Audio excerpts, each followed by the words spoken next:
Hello, everyone, and welcome to the Lizard Brains podcast. I'm your host, DJ Alessandrini.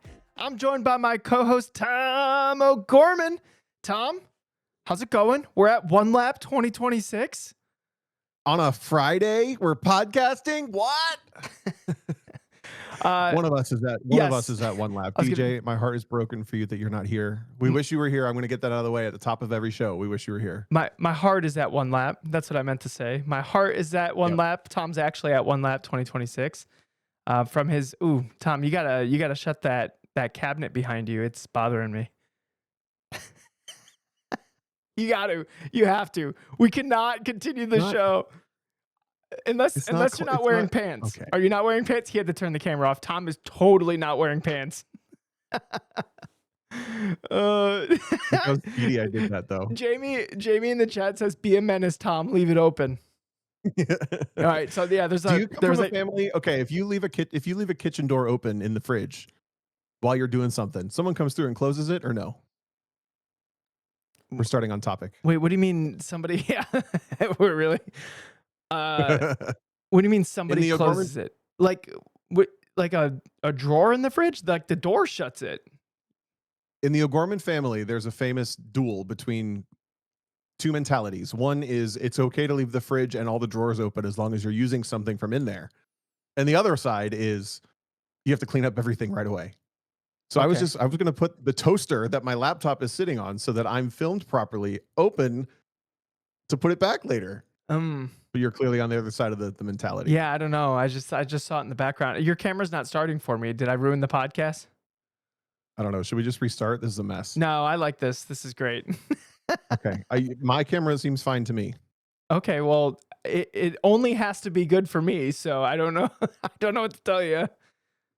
How about now? Now it's great. Everything's great. If you're listening to the audio version, which if you're doing One Lap, I hope you're listening to the audio version. That was very confusing. All right, well, back on topic. I'm at South Bend, Indiana for One Lap of America 2026. Woo! And you're driving with Shalil Sukla, and you're in a GT3 RS 992.2. I think we've covered that other shows, but in case people from One Lap are listening, you got the number 1 on your car this time around, Tom.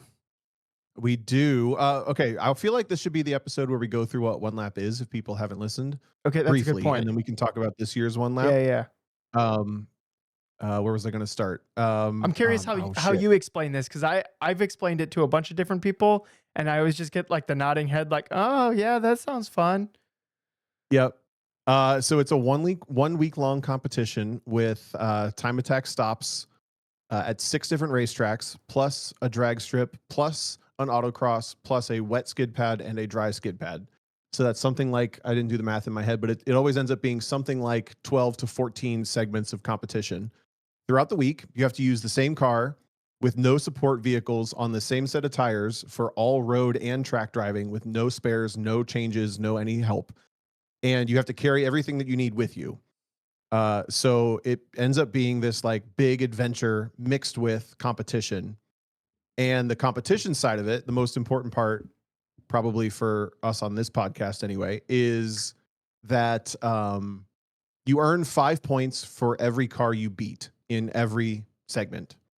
So the winning car, no matter what, if you win by a 10th, a 1,000th, or a minute, you get 5 points more than the next car, then the next car, then the next car, then the next car. So the top car always gets 400 points. The key is being consistent. And what I was going for at the top is we're doing daily episodes with updates from the road. So I'll be either in the hotel or at the track or, God forbid, in the car. And unfortunately, DJ will be hosting us from home. You're going to be our game show host / updater for the week. So if you know people on One Lap and they want to keep track of the event, I'll tell you a little bit about, like, they're doing some more live stuff this year, but you can follow us on the podcast this week and get some more like inside perspective on what the week's like. Okay, I'm interested on the Jamie says you're mission control. I like that way better. Lizard Brain's mission control. I am mission control, yes. On Sunday, though, I will be going to an autocross event that's 4 hours away, so I probably won't get home till like 8. So if we record on Sunday, it'll be pretty late. That's fine. Okay. All right. Sunday for us is late too. We drive from Nashville to Tulsa, Oklahoma that day. So it's like a 10-hour haul. Okay. Yeah, that might. Should we get into the route? That might work. Okay. So yeah, the route, also adding to the explanation of what One Lap is, every Oh yeah, go year for it. the route is different. So you're driving different tracks. Basically most of the time you do the autocross at a different place. There's sometimes a drag race. I don't know if you mentioned the drag race. It always gets canceled though because there's like always rain in the area, kinda. Yeah, I've done this event since 2021, all the years but last year, and last year was the first year it happened. And it was a blast. With the drag race happened since 2019. It definitely cut into our sleep just because we got to the hotel like 4 hours later than we would have. I don't know. It was pretty fun. That's Tom. That is when I found out that I am secretly a drag racer. I just never knew. So See, I knew you would love RuPaul. I just knew. I've Anyway, actually never it watched an does seem, episode. yeah, it seems fun. I mean, we've done these daily episodes 2 years in a row. So you can kind of go back and listen if you want to relive it. But we just try to like take you on the road with us because there's always so much that happens. And honestly, this year it seems like it might be the best live coverage they've had. In the years past, they've done some sort of Facebook living and some like super basic live streaming for some events, and it's pretty much based on cell service. And this year it sounds like they have some video assets. They've got something set up where we can put a in-car camera Okay. from them in the car with us. Not like we don't have to do anything other than go take a camera from them, is what it sounds like. Yeah. And So there might actually be some like semi competition coverage. Plus, they also, in the last 2 years, guys, buckle your seats and sit down. They introduced live timing and scoring. which is crazy. Tom. Whoa. All right. So I don't know if the live time, let's say the live timing doesn't work, then it'll be like every other one lap that has ever existed, except last year and the year before. Maybe it was just last year. They had some live timing. It was like at half the stops. So half the Yes. stops, you would get like a taste of like knowing exactly where you ended up, like as you're driving away. But a lot of the times you would drive away and you'd just be refreshing the results page. Like, did they upload it yet? Did they upload it yet? Because as you're driving to the next site, the competition's still going on. And you're just trying to see like where you ended up, how many points did you get? How does it relate to everyone else around you? Who are you competing against that week? Yep. Yep. That's not even the full story because it wasn't even that you could refresh the page until the results came up. You had to know how to go into the URL and change the event number within the URL from the previous day's number to that day's number to update the live timing to even get it to show up. So all of this sounds like we're kind of reading them.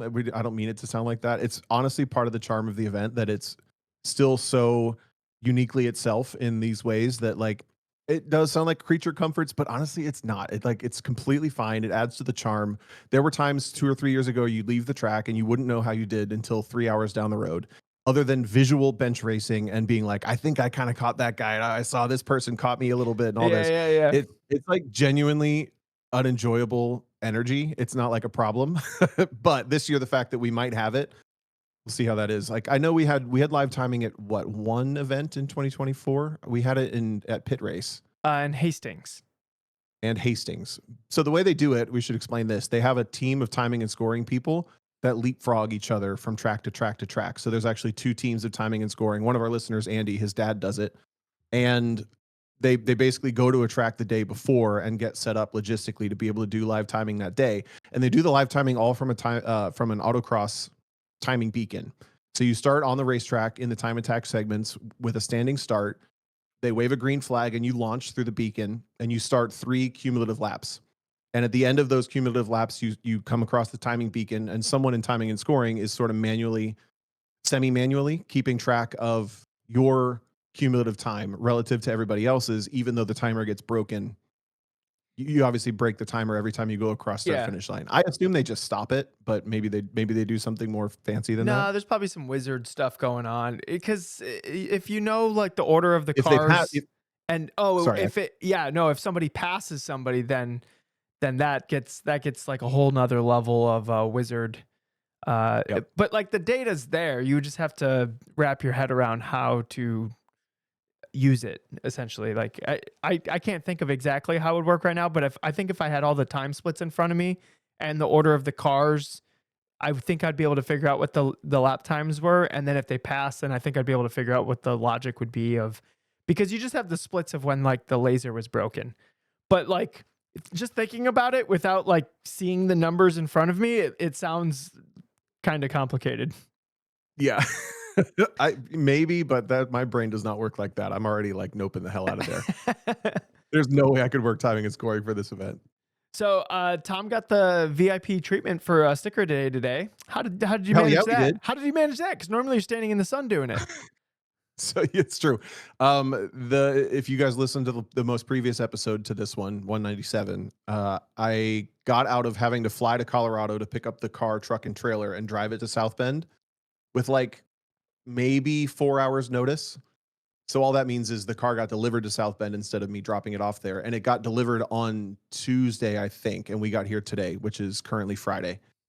So the car sat at Tire Rack for a couple of days, and I think it sat inside in their like main service bay. Well, And so when thanks, we got Tire there, it Rack. was sitting in like in the car wash port, like in the main tire rack, like the first car you see in the showroom when you walk in on the other side of the glass. That's where the Porsche was. Yeah. And we went to the site. They do a host hotel that has all the cars in the parking lot, and you go through tech there. You do the drivers meetings there. They have a restaurant. A lot of people stay there.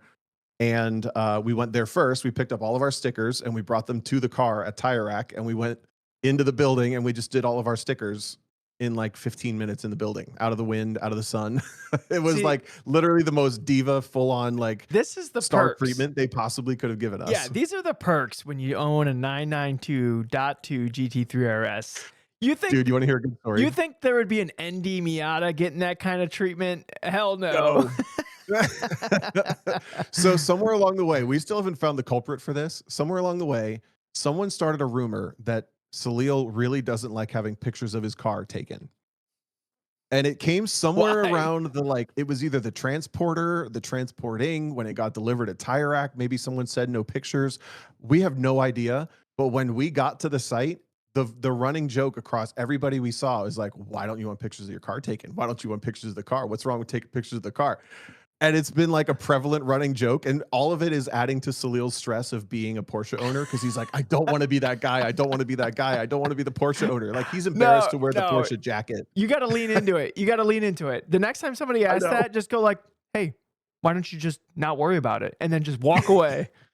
We thought about making a sign that says no photos allowed or something for the Yes, windows. absolutely. Yeah. That'd be funny. People would like just take a picture out of it, just be like, "Screw you, dude." Right. Yeah, yeah. Yeah. Okay, so we got the sticker day stuff done. Basically, what you do is you go to registration. They hand you a packet full of all the sponsor stickers and stuff, and you sticker up your car for that day. Brock Yates is the operator and owner of One Lap. I think he might be the sole owner. I'm not sure, but he always jokes we're race cars disguised. We're street cars disguised as race cars. Yeah. So they have numbers and they have the whole number panels and sponsor decals. But this year they really didn't give us that much. We were done in like 15 minutes. You know, There were only like a dozen stickers tops. if the RX-7 made it, it would have been a race car disguised as a street car, but it did not Yeah. make it. So I True, would have been true, like, excuse me, Brock, I would like to make the exception to that rule, says the person who's going to be sitting in a fully caged race car for the week. Yeah. Yeah. You're gonna get to do that sometime. What? One lap in the RX-7? Maybe. We'll see. Drive a fully caged race car on the street, at least. Oh, I mean, I did when I had to go rescue my Honda Civic. I had to get it home, and I didn't have a good way to get it home other than drive it on the street. So I drove it on the street. Fair enough. Yeah, it was Christine was my cover. If we saw a cop, she would make sure she put herself in between me and the cop, so like he wouldn't see just like a race car going down the street. I thought you were gonna say she would do something rowdy and like go on two wheels or something to distract them. She would just like, oh, cop up ahead and just fly by at 90 and get pulled over Yeah. just so I wouldn't. Dang. That would be like some like S tier marriage material, would it not be? Right, yeah. Yeah. There's no way she would ever do that. I wouldn't No. expect her to either. So all right, so the stickers are on the car. Sticker on the car. The next thing you do is you go through tech where they spray the sidewalls with a logo of the brand of tire that you use, because it's ultimately it's a Tire Rack sponsored event that like the tires are kind of like the main storyline other than the event happens, is what tires you pick, which ones people go for, what elements ones are good at and bad at and all that. So you go through tech, They check your helmet. Oh my God, here's another good story. We did not ever check whether our helmets fit through the roll cage in the Porsche. Oh my god, you almost had to have it in your passenger seat. Do you want to guess if they fit? Well, I'm gonna guess they do because you don't seem stressed out about it. I feel like I would They have gotten fit. a text. I feel like I would have gotten a text if they did not fit. That's true. But they fit, but only if you take them out of the bags. For real, it's that close? It's that close. Oh So my we have to goodness. basically, here's our strategy with our gear. We have a torque wrench, which for the Porsche is 17 feet long and goes all the way to Idaho. And but it fits in a nice little box, so that's okay. We have 2 ramps in case we need to do tire changes or service for any reason. That fits. We have our suits, shoes, and then like some miscellaneous like camera gear and a tire inflator. That all fits fine. Then we have our clothing bags, which we have not packed yet, and we don't know how they're going to fit exactly, but they look like they're going to fit fine. And then the helmets, and the helmets, they have to go through. We have to put the bag first, Yep. the helmet out of the bag, put the bag through, set it down, and then put the helmet through the cage in a very specific. You have to roll 1 seat forward and 1 seat all the way back, Oh so my it fits God. between the seats. Then it has to go all the way to the bottom of the, and then reorient it. Then it has to go to the top of the cage. There's like 5 holes through the cage. It has to go through 1 specific hole in the cage at a very specific angle, and then you can put it back into the bag and reach through the cage, and then like re-zip everything back up at the last All minute. right, I gotta ask, who puzzled that? Did Salil figure that out, or did you figure that out? Okay, that seems like I a did Tom it. thing. That seems like a Tom. Tom is like Captain Tetris, and that's I love basically Tetris. yeah, it's basically the same thing. Yeah. So that we got all that figured out. The helmets do fit. That's good. Can Tech's we done. We go to the. can we get a Go ahead. video at some point during the week into the podcast Discord of Yeah, the? for sure. Okay, I need to see like how ridiculous this is because I can't imagine it being that tight where the bag has because the bags aren't like they're not thick. Well, yours is kind of your bag's kind of bigger. Does Salil have kind of like a thicker case on his helmet too, or? Yeah, it's larger and it fits his Hans device in the bag. Got it. Okay, this is making a little bit more sense. All right. So like If it was like one of those pouches where it's just like a really thin layer of cloth and a drawstring bag, it would have been fine. what But about one of like the fluffy pouches that it goes in? It's basically the same thing, but it's like fluffed. it would have been close. Okay. It's close enough that I asked him before I really started trying whether he would rather me scrape the roll bar or the seat. And of course he said roll bar because the seat is like Yeah. No, you don't want to buy a new seat. No, the seats are probably like 15 grand each or something silly. So Probably, yeah. probably. But so I'm in the back of the thing, like shoving my helmet up against the metal roll bar so that I don't scrape the seat. Yeah. It's so silly. This is the most first world problem I've ever heard in my life. Yep. Yeah, we're fine. So the drivers meeting starts and they have some people from Tire Rack talk. Our friend Woody, who probably was the ultimate say in whether we could park our car there for a couple days. So thank you for that. They actually, I think the drivers meeting was pretty good. They talked about a couple things, like he rephrased the way he talked about like driving on the road. And he's always said, every year that I've done it, he's always said, you guys are probably the only impression that most of the people you see on the road will ever have of a race car. So be, what was the word he used? It wasn't polite and it wasn't courteous, but it was something like that. It was something like, I'm not expecting you to not speed. I'm not expecting you to like not try to make time up. And I'm not expecting you to be invisible and going the speed limit and being all this like appropriate adult, but don't- just Don't be a problem. be a good ambassador for it. Yeah. Yeah. Don't be a problem. He did actually say, he's like, be respectful, be a, maybe he said positive. He's like, be a positive force on the road, or be positive when you're on the road, something like that. Yeah. So you're not like tailgating and weaving in and out of traffic, and we're all going to do it anyway, but it happens. But I thought it was really interesting the way he phrased that. It was good advice. Speak for yourself, Tom. I am an upstanding citizen while I'm driving a street Shut vehicle up. on the road. Shut up. One lap broke you guys. DJ never broke the speed limit until he did 1 lap. Fun fact. Yeah. So then I what? Never, not once. I went like 15, 20 over. That's nothing, especially when you're in a when you're in a supercar. Right. Yeah, that's cruising speeds. See, that's what these cops don't get, is relative to the performance of the cars, we're really not going that fast. Not going that fast, and it's not like you can go that fast in like a bunch of traffic. It's when because you're driving in the middle of nowhere most of the event, and Yeah. it's like you might see another car like somewhere down the road from you. So not going 20 over in that situation in a car that could do like 200 miles an hour, what are we doing? What, you know what I mean? Like Yeah. I could go 70. I could go 90. It's going to feel the same in this car. But Right. in like a minivan with a donut, like that's a completely different thing. You know what I mean? Yes. Yeah. Or an Altima. Although Altimas seem to go 200 miles an hour, no problem. That's default. They leave factory 200 miles an hour. Right. Yeah. That's the base setup. So then the next thing actually uh, kind of ties to this is the brakes were brand new and the tires were brand new. So I don't want to go into tomorrow with like brand new tires and brand new brakes, even though it's just the wet skid pad. It So I matters went though out on the on the road. wet. What? It matters on the wet skid pad. You can't have the The mold tire? release on the tires and stuff. Exactly. So I Yeah. just went out to like break the mold release off the tire and scuff them just slightly. But I mean, South Bend is not, there's not space in South Bend. There's nowhere to go. I have kind of a pitch. I might try to float this by the end of the week. The Tire Rack skid pad the whole test track sits empty all day today. Part of it is they're setting up for the skid pad tomorrow, but they already have all the cones out and everything. I honestly feel like they would save most of the competitors get their tires mounted either right before this event or at Tire Rack for this event, and they all come with mold release and stuff. It's like you have this whole space. Just let us go do like 3 or 4 turns at the end of it at the limit of adhesion and scuff the tires in instead of all of us trying to break the law around town. Yeah. That makes sense. But then also like if you want, just have it be for charity or something. Like, oh, you can do a lap for whatever this amount, and then we raise this much for charity.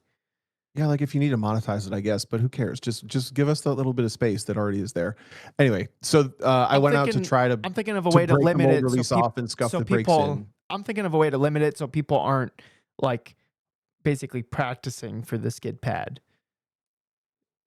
Or Oh, maybe no. You wouldn't do it on the skid pad. I wouldn't let people drive out there. I'm just saying give people some number of those access roads to do like a little triangle or something. Oh, gotcha. Okay, that makes more Or sense. the back straight that you can go like, from 20 feet of acceleration and then a brake cone. It's because it would take more work and stuff, and I totally get it. But Yeah. I was doing this drive today in this car thinking like I don't want to go over like 45 miles an hour because the fastest speed limit in this town is like 40, and I have to scuff in brakes and tires.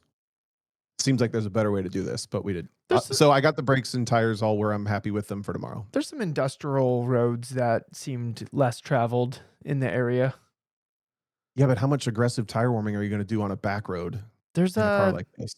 So I'd have to find it again on Google Maps, but I might be getting in trouble here, but there's like a industrial like cul-de-sac area or whatever, and there's a big turnaround, it's like a big circle that's all just concrete. That's like to turn around at the end of the thing, and you could literally just do it there.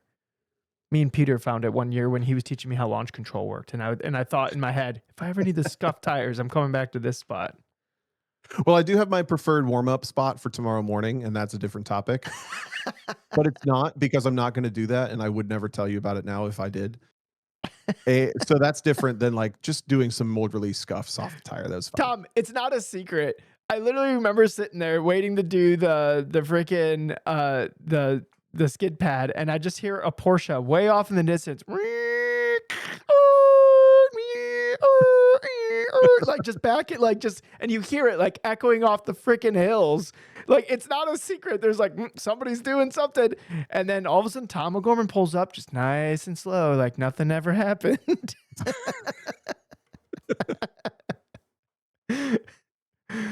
Look at my halo. I would never. Look at this. Yeah. You know, it must have been somebody else. Yeah.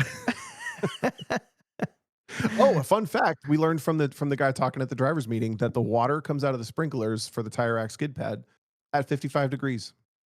Why That's is the water it? temp. What is it like? Oh, because they do tests there, so they need to have it somewhat controlled.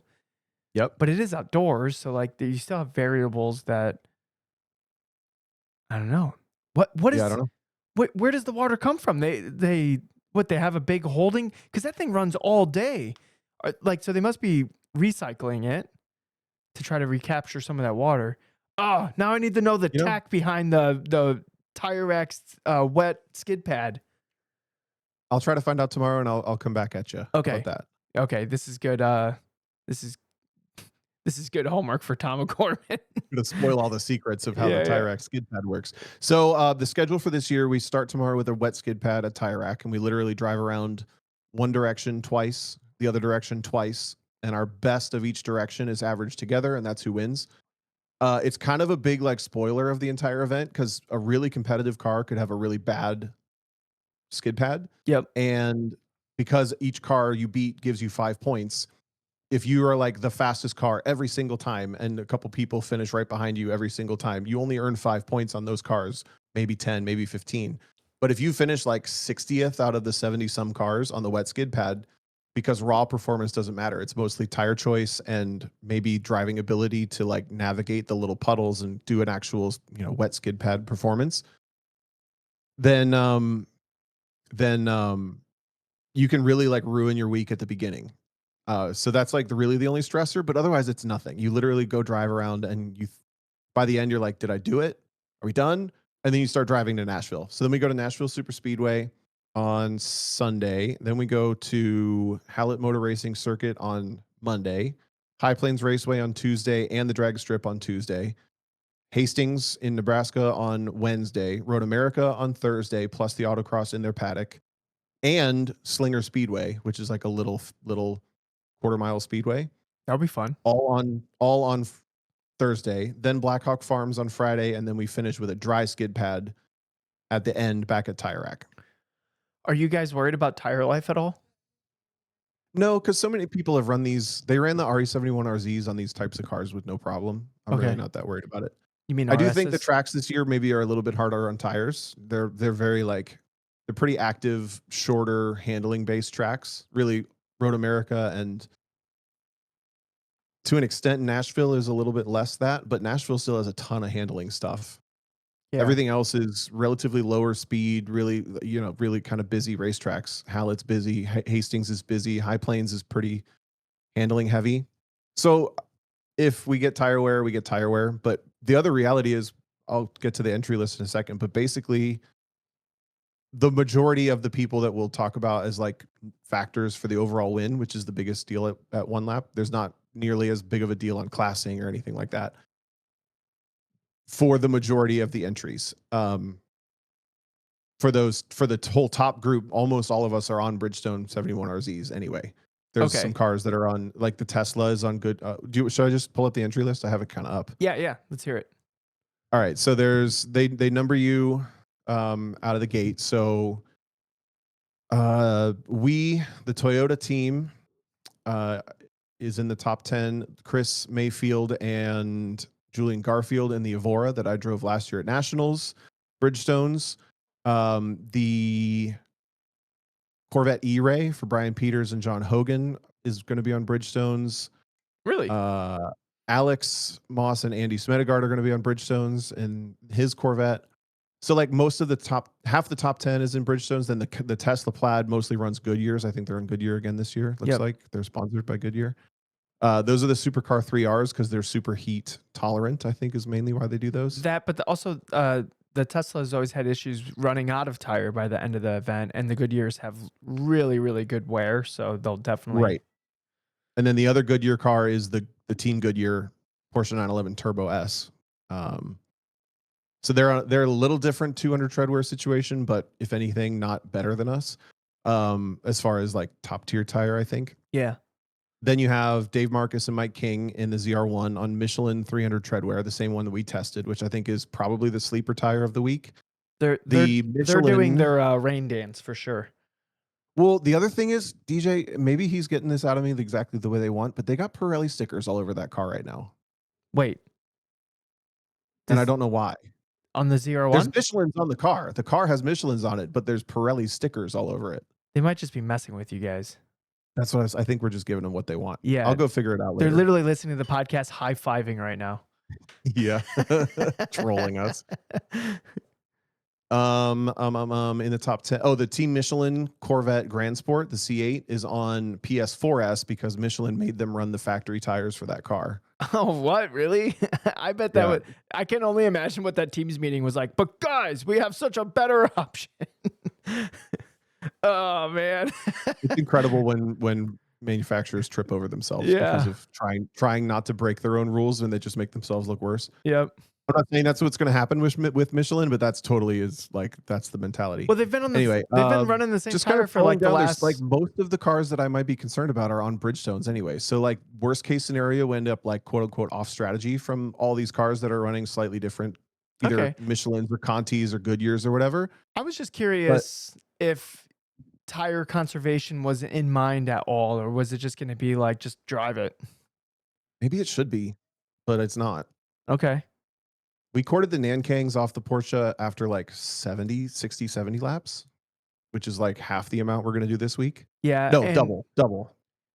how many of those laps were when they were already? Because a lot of the wear happens when they're When they're hot. already hot, and then you're just kind of like burning them down. Yeah, Salil and I definitely did more 4 and 5 lap runs than we ever on one lap. You do those 3 cumulative laps and then Yeah. you're done. Generally, by the third lap, though, like the tires feel pretty toasty. Yes, for sure. So okay. If anybody is listening and doesn't know this for some reason, you can use any 200 treadwear or above, or maybe 180 treadwear or above tire, as long as it's eligible for 1 lap by the tire distributor or It- tire Basically, manufacturer. if it's sold by Tire Rack, it's eligible, right? Isn't that how that works? It's basically, but I think the brands have to pay a little bit extra to be eligible for this event, and some brands don't. Okay. Got it. I forget if Nankang wasn't eligible or is still not eligible, but there's little tiny exceptions like that. Yeah, but if I remember right, the Nankangs aren't very good in the wet, so like you would be at a huge disadvantage right off the skid pad, right? Correct. Yeah. So Yeah, because you're scored. that's the thing. It's because you don't want like what you discussed like 5 minutes ago, where it's like cool if you're right with everyone else for the entire event, but you had one bad event, you aren't making any ground on them. Like you're kind of hosed. Correct. Yeah, because it's not. There's like maybe 80 cars. Let's just use say 80. It's and then times 5. You earn 5 points for every car you beat. So if you get a DNF or you get a bad score, you get basically bottom 10. You're losing like 350 to 400 points to the Yeah. other cars. So like I said, like consistency gets kind of crazy with this, and it's so much math. You just drive around the country doing math. Famously, as I forget if Alex or Andy said that. Kinda, yeah. Yeah. Like I remember last year before Super K broke with Andy. I Andy was driving at pit race and it lost a cylinder, or like 2 cylinders became 1. That's basically what happened. And before that happened, I remember going, "Oh man, Salil and because Salil and Chris were in the lead for basically the like from the skid pad on, but like Andy was like slowly catching them. There was enough events happening. Andy kept like winning all the track stuff. Salil and Chris like just kept having enough cars in between them where the lead was slowly trickling down, and it was like it was either the afternoon event at pit race or maybe the next day where like Andy was going to finally take the lead, and then the car failed. So I understand why they're in a Corvette. I just want to go on record and just say I'm a little disappointed.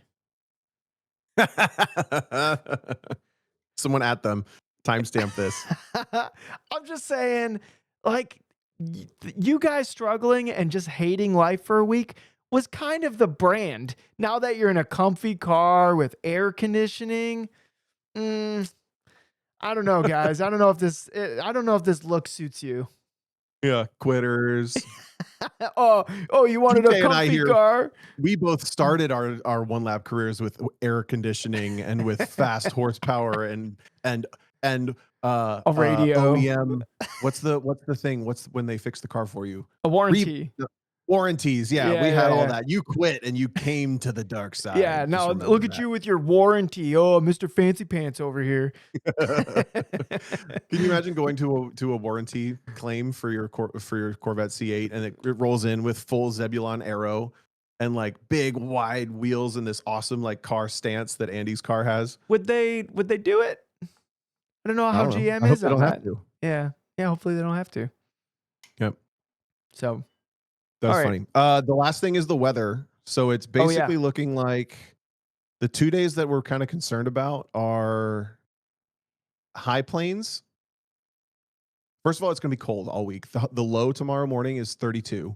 The Mm. low at High Plains is 31. The low at Road America is in the 30s as well. But every day is looking dry except for at High Plains. There's like a chance of sleet and snow the day that we're there. Oh, And there's also a chance of rain at Hastings. But I don't trust the plain states. You just have to trust the sky when you get there. yeah. But I mean, there's also nothing you can do about it. And Exactly. depending, where do you qualify at I-29, right? Nashville. Yeah. Oh, is I-29 what it was and then they changed it to Nashville? Correct. Okay. I kept mixing them up. I'm sure we would have drove to the right track. But maybe, I don't know. It Are you qualifying or is Salil qualifying? I am. Oh, there you go. Okay, so you're allowed to divide up the driving however you want, and you're allowed to have as many drivers or as few as you want, as long as they fit in the car. So, um, this year we're splitting 50-50. That's something that's pretty important to Hold on. Salil, is to have it be as 50-50 as possible for competition I wanna scores. Go ahead. I want to make a clarification. When you said you can have as little people in the car as you want, you have to have a companion or a co-driver or Oh yeah, something. yeah. You need a co-driver, but you can only have like you can have only one person do the whole Like competition. You competition, don't have yeah. to have, it's not like a rule you have to do 50-50 or whatever.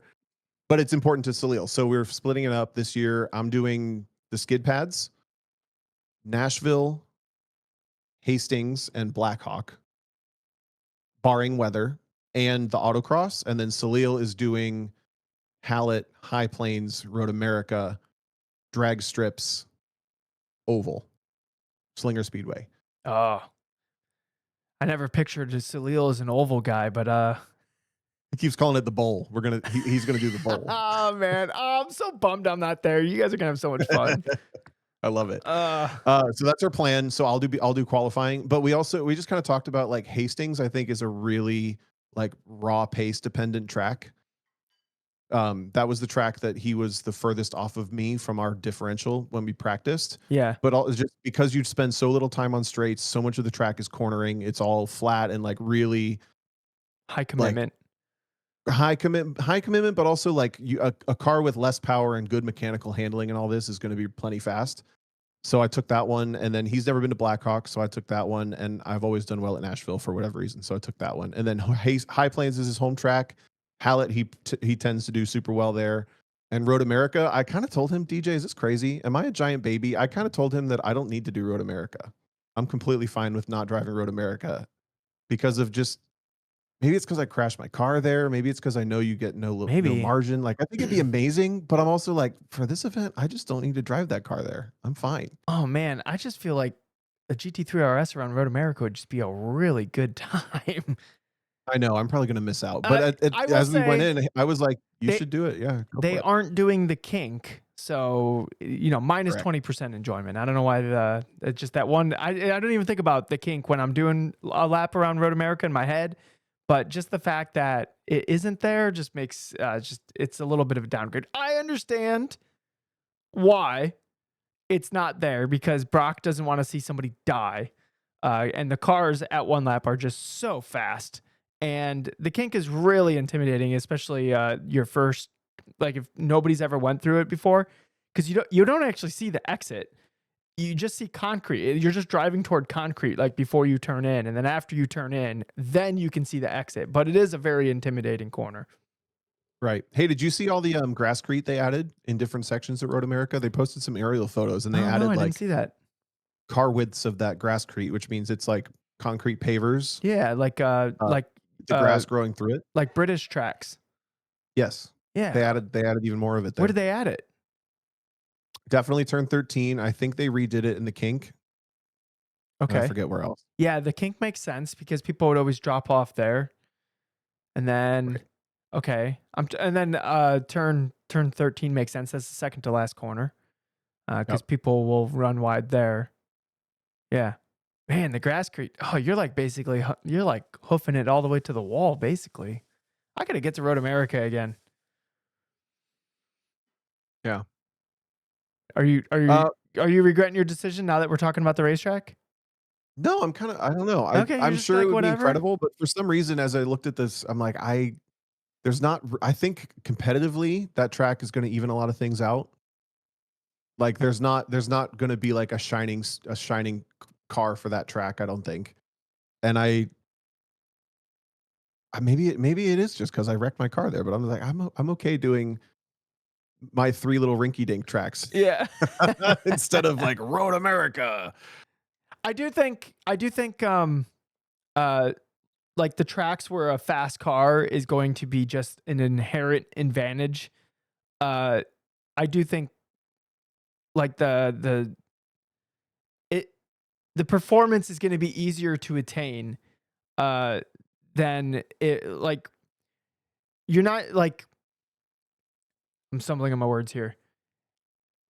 You're less likely to get upset by somebody in a slower car than like on these like really big high speed tracks, especially when the car Yes. is so capable as like the GT3 RS is. So Yeah. yeah, But on the same note, like when we run through, I only listed the top 10. If you're outside the top 10, I apologize. I know there will be people outside of the top 10 that are going to be fast and will paying attention, but we don't have time for all 80 people.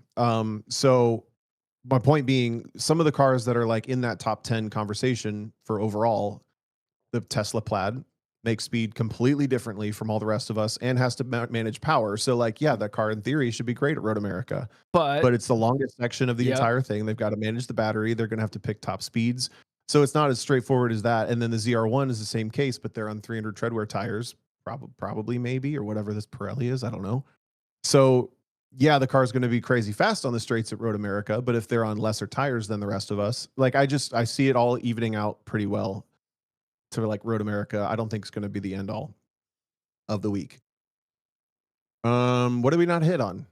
I think I think that's base. that's kind of it for day one. Yeah, I think that's basically everything. We'll talk about the skid pad tomorrow, Yeah. uh, and then the commute.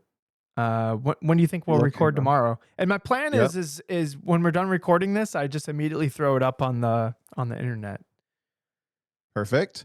And the time from, oh, it's far away enough that it doesn't auto load my starting point. From South Bend, Indiana, Tire Rack to Nashville Super Speedway is 7 hours and 9 minutes, 446 miles.